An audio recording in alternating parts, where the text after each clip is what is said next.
Hi, this is our first lesson for using Scratch. So you can just go to the website or you can just Google it up like this.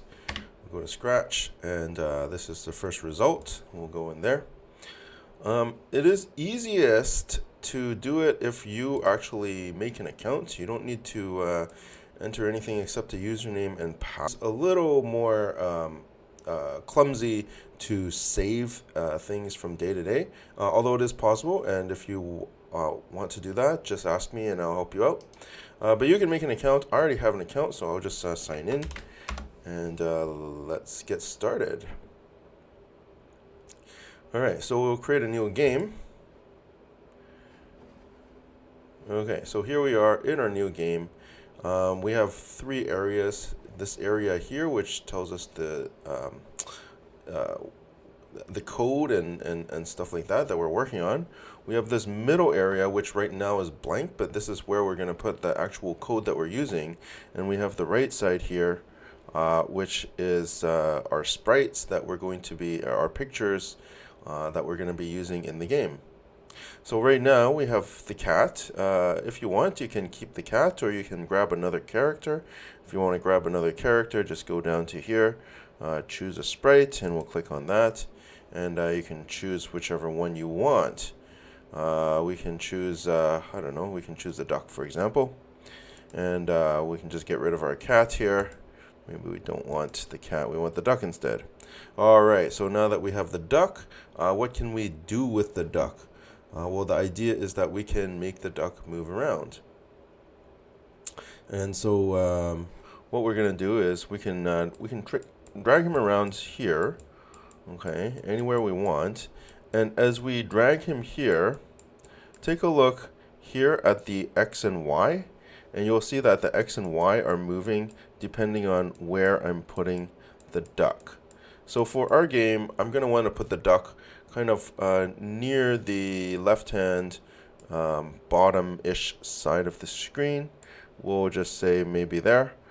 So X is negative 149 and Y is negative 99. Okay, that's great. What we're going to do is we're going to go over here and add some code for the first time. So let's take a quick look at the different categories of code that we have. We have the blue ones, which is motion. So anywhere where we want our character to move will be done in motion.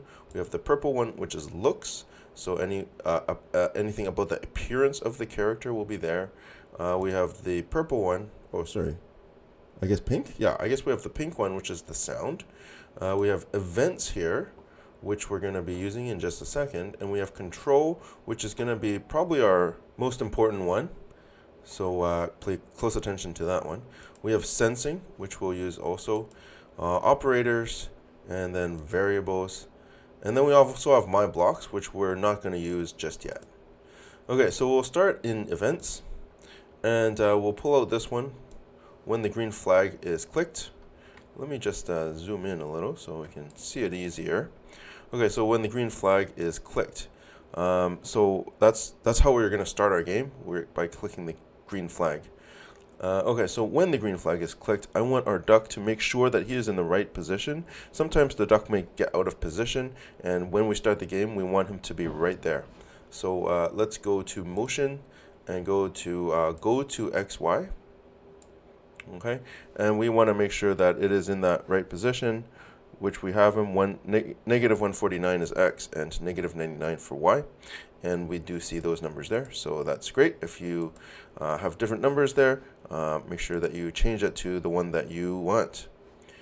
Okay, great. So this is going to be a jumping game, so we want to make our duck jump up and down.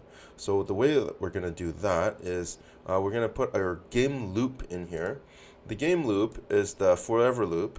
So basically, everything that's inside this forever thing is going to happen again and again and again and again as long as the game is running. This is a common way to do games because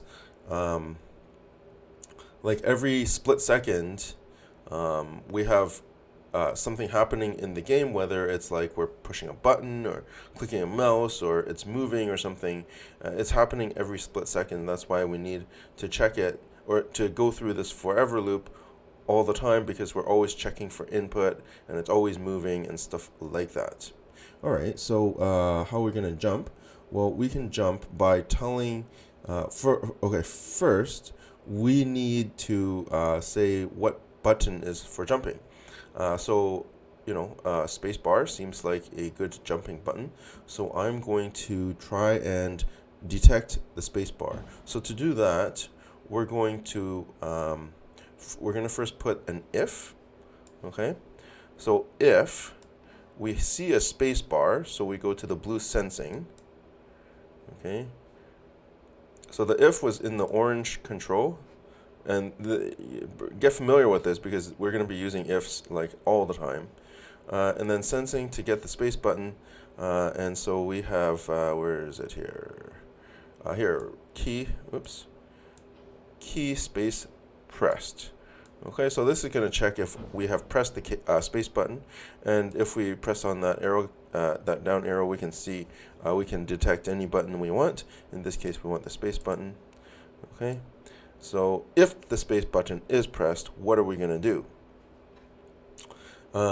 Well, to jump, we're going to go to motion, and then we're going to basically, we're going to change the Y. So Y direction is up and down, where X direction is left and right.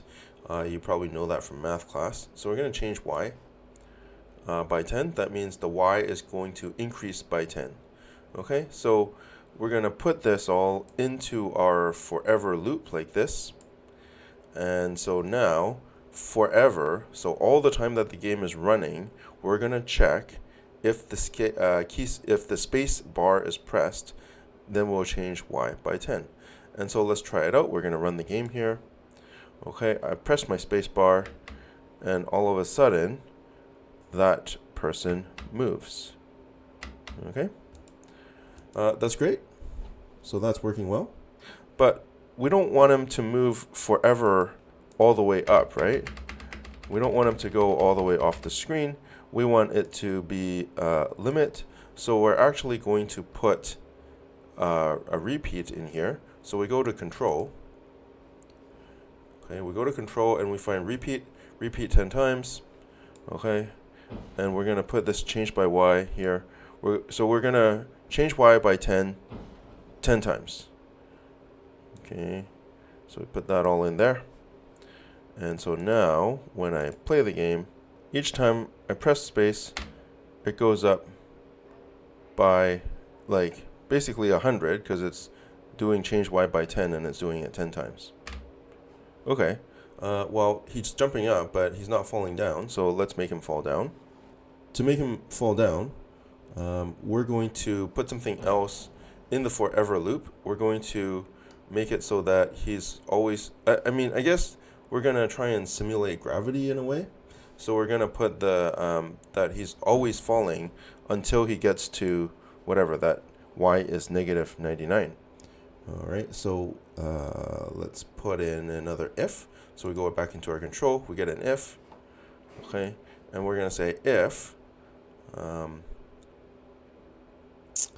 we're going to get an equals from the green operators. We're going to get the equals.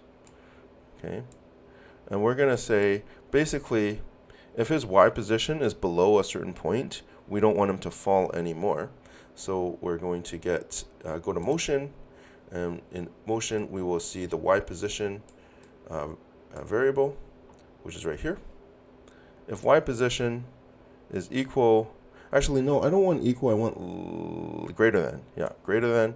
So I'm just gonna grab another green one for a greater than. That's what I want. And we'll throw that one away just by dragging it back in there. Greater than, and the bottom of my floor or whatever is, I believe, negative 99, right? That's where I start.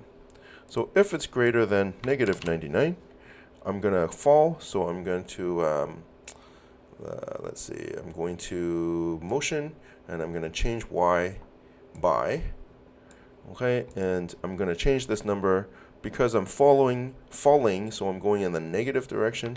We'll go negative 10, and we'll put all this into the forever loop here, like so. So be careful when you're doing this, because we could put it here, which means that it's in the forever loop, but it's not inside this if. Or it could also go here, which means that it's inside this if, this spacebar if, right? Or we could put it here, which means it's inside the repeat. So we don't want it inside any of those if things. We just want it in the forever loop, so we put it there. And let's see if it works. Play, jump, falls back down. Jump, falls back down. Jump, falls back down. So that is working. Our duck can now jump. Excellent. So you can play around with these numbers. If you wanted to jump to fall faster, you can make that number bigger, for example. Now it falls really fast, right? If you want him to jump higher, you can repeat more or change Y more if you want him to jump faster. So there's different ways that you can adjust those numbers. All right, good. Now, last thing we need is for something for our duck to jump over. And so we need a new sprite. So I'm going to get a new one. So there's different options of creating sprites. But I'm going to just choose a pre-made one. And in this case, I like you can choose anything you want. I like the egg. We'll jump over an egg. Okay, so what is the egg going to do? The idea is for the egg to move along here so that the duck can jump over it, right? Great, so what are we going to do with the egg? Okay, so we're looking the code. So right now I have the egg selected. My code is blank, so I'm going to put some code in here. So we start off in events when green flag clicked, as we usually do. Okay, and we're gonna make sure that our egg is going to the right hand side there. So we get whatever number that is. So our duck is at -99 for the y. So our egg should probably be same. So let's get a go to xy. So we'll say -99. How does that look? So because of the way that the sprite is drawn, that ends up like kind of higher than the duck. So that's not exactly what I want. So what I can do is I just put it here about where I want. I want it to be like it's going along the floor. Yeah, just like that. And I look at my y, and that's -139. So let's go with that, -139. Okay, and let's play it again. Yeah, that's about where I wanted to start. Excellent. Okay, good. So let's now get our forever loop. So it's in control, forever loop. Okay, as we have, same as forever loop that we have in the duck. So what do we want him to do? We want the egg to move left. So we're going to get to the motion, and we're going to change x by, and we want to change x by, we're going in the left direction, so we want to go in the negative. Let's try -10, see how that works. And let's play it. And all of a sudden, it's moving to the left. Excellent. But we want it to continue moving. So what we're going to do is, once it gets to here, this spot, we're going to actually teleport it back over here so that it can like start moving again. Just like I'm doing with my mouse, but we're going to do it in the code. Okay. So we're going to go, we're going to get an if, so it's in control, and we get an if. Okay, so we're going to say if, and we're going to go get a less than. Okay, and we're going to check for the x position. Okay, so when in motion, we get the x position of our duck, of our egg. If the x position is less than, okay, what's this spot right here? X position is -244. So let's say, I don't know, let's say -240 or something. If that is the case, then basically we want to go back to here. We can actually copy that just by right-clicking and duplicate. Well, it gives us the whole thing. Let's drag the bottom part out and throw it away. And let's just grab this and put it right there. And this is going to also go in my forever loop. And you can see that it is going back there and just keeps coming like so. Great. Okay, last thing that we need to complete our game is to make sure that basically when um, when the duck hits the egg, then it's game over, right? That's how these games work. All right, so what we are going to do is we're going to go into our orange variables, and we're going to make ourselves a new variable. And new variable name, let's call it game over. Okay, for all sprites, that's fine. We'll say okay. So now up here we see game over. Okay, that wasn't there before. So we're going to use that. So what we're going to do is go back to our player, the duck, and we're going to see basically we're going to get an if. So go to control, get an if, okay, and then we're going to sensing, and we're going to get a touching. So if my duck is touching, okay, so there's different options here that we can choose. I'm going to choose the egg. So if the duck is touching the egg, then we're going to say game over. We're going to set game over. Okay, so that is, we're going to set it to, well, by default is 0, but we can change it to true. Game over is true. Okay, and we'll put that in our forever loop, just like so. Okay, and then let's just add, we'll set game over to false just at the beginning of the game. When the green flag is clicked, we're just going to set game over to false because it is false, I guess. Okay. And so now, if we run the game, we see game over is false, and then the egg touches the duck, and then game over became true.